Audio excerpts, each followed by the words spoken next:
Hello everyone, my name is Seth, and today I'm going to give you my review of Daredevil Born Again.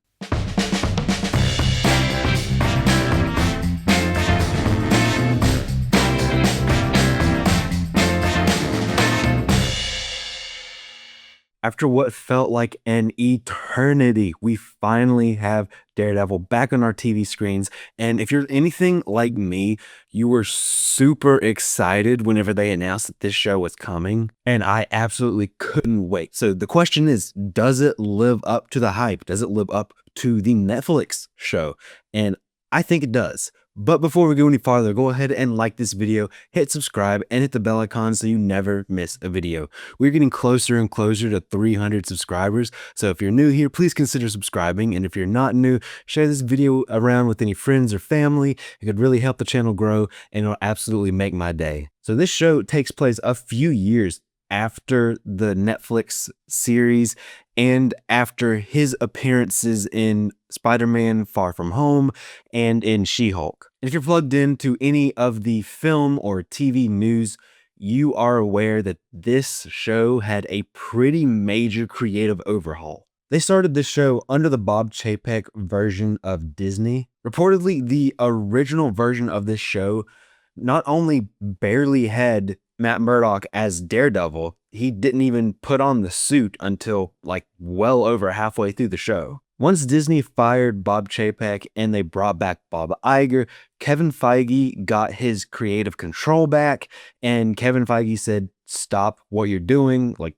stop the work on the show, we are going to redo this. And so he immediately told them to stop. They stopped, and they did a complete creative overhaul of the show. They brought in Dario Scardapane, who was the showrunner of The Punisher. And they also brought in the directors Justin Benson and Aaron Moorhead. They worked on shows like Moon Knight and Loki. But one big thing that I think separates this Marvel Disney Plus show from the rest is that it actually feels like a show. Now, Agatha all along kind of had that, but that was after they had made the decision, hey, maybe our shows should have showrunners. But Justin Benson and Aaron Moorhead and Dario Scardapane did an incredible job with this kind of retooling they did. You can tell most of like the major things that they completely redid were episodes 1, 8, and 9.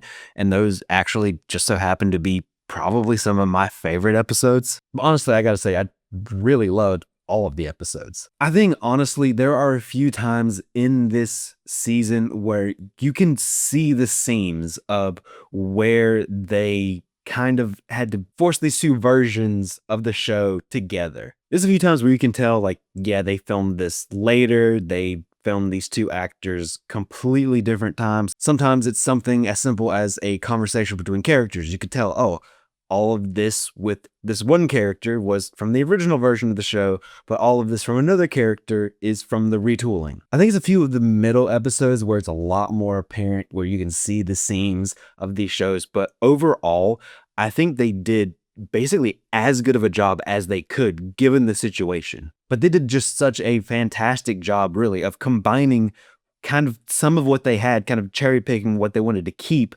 and fitting it with the new that they worked on. So these two versions of the show really kind of came together, and they honestly made a cohesive story and tone. And the tone is that of the original Netflix series. And if you're anything like me and you loved the original Netflix series, this is exactly what you wanted to hear. I think there were a lot of people that were kind of nervous that they were going to like Disneyfy the Daredevil show, but they absolutely did not.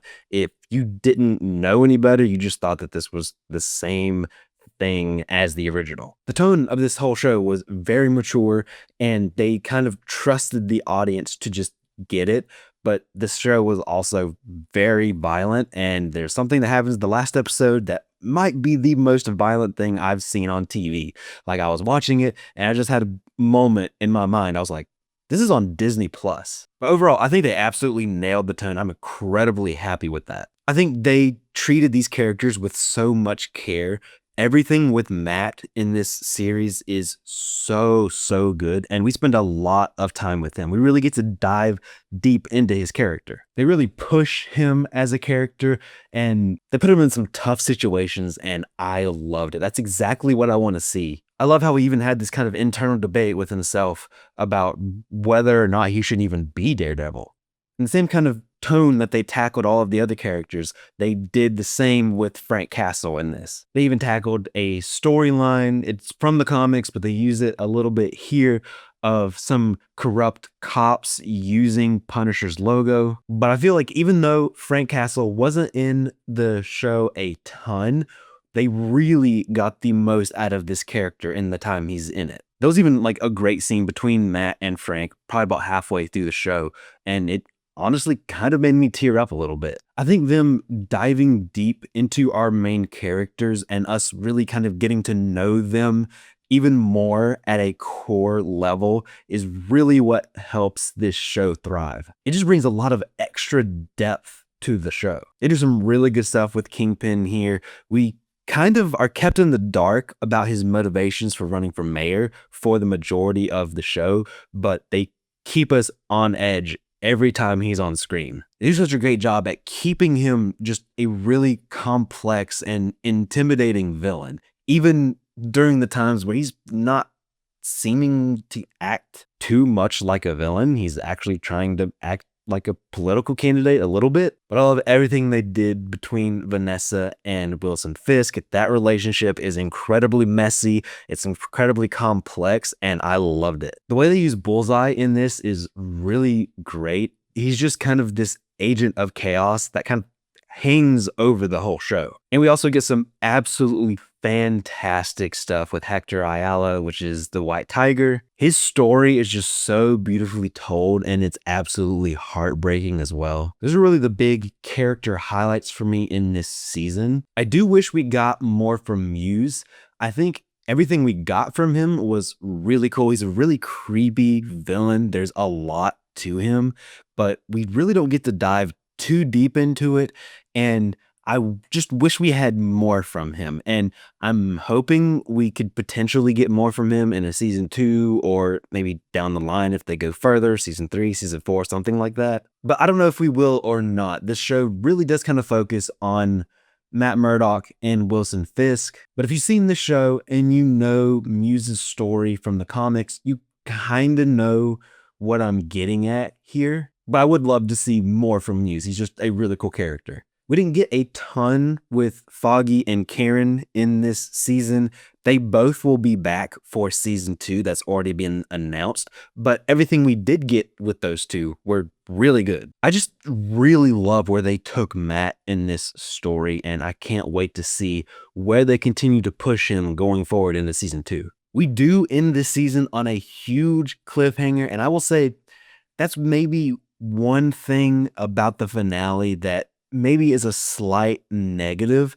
Maybe it's too much of a cliffhanger. I feel like there's a lot of storylines going on and we're kind of pushing forward, but by the end of the season, I almost feel like we don't really have any resolutions to any of those storylines. But the way they're setting everything up, all of those questions will be answered and they will be addressed. We're pushing forward in season 2. So I'm not concerned about that. That's just my initial thoughts at the finale. I was impressed how they were able to keep this street level and grounded while still keeping the stakes actually really high and still kind of giving us a little bit of an MCU feel to it. The stakes in this actually get really big, and it makes a big impact on New York. And I'm very interested to see if the events here carries over to any other future MCU project. I think they're definitely setting up for like an incredible and action-packed season 2. I will say I can make an argument